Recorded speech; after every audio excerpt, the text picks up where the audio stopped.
Okay, so switching to a bit of a personal question now, has this ever happened to you? Have you ever felt maybe like you were stuck in a rut, as we say? And you don't have to share the personal gory details out loud. I'd be willing to bet this has probably happened to you, and if it hasn't, I hate to be the bearer of bad news, but right, everybody gets stuck in life. It's just something that happens. We live a long time. Sometimes you get stuck, you need a change. It happens to everybody.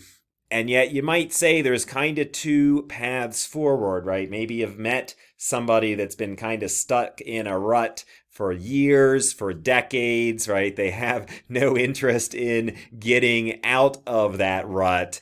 And then you notice, people get stuck in a rut from time to time. They make a little change and they kind of move on with their life, right? So it's going to happen. You're going to feel stuck in a rut at some point, and what epigenetics is showing us, right, is that it's not just a thought pattern that, oh, I'm stuck, but your whole body, your biochemistry is literally stuck, right? It's kind of adapted to do things that aren't working anymore, and we all sort of know here the solution is that you need some sort of a change, right? And a change in your life, change in your lifestyle, even a little change, seemingly insignificant, right? It will start to rewire your body through epigenetics, right? And so these new experiences, right, are the way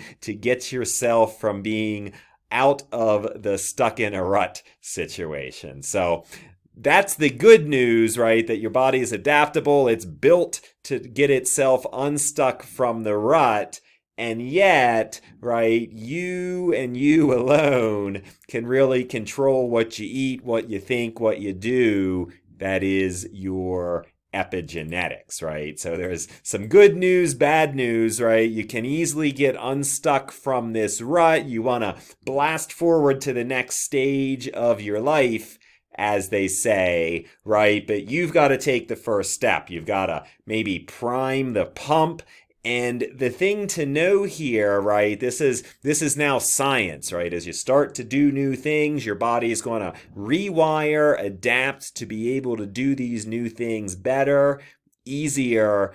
It's going to become more natural, right? So you've probably heard a lot of times the hardest part of doing something complicated, the hardest part of changing is taking that first step. And it's more true than ever, right? That first step is indeed very hard to take. And yet, what science is telling us is that if you can commit to taking that first step, each step after is going to get easy and more natural until this new thing just sort of becomes part of who you are and you don't really even need to think about it anymore, right? So again, you got to make the change yourself. Only you can take that first step, right? But each step gets a little bit easier. That's what the science of epigenetics is all about. So again, you might say the ball is kind of in your court here, right? You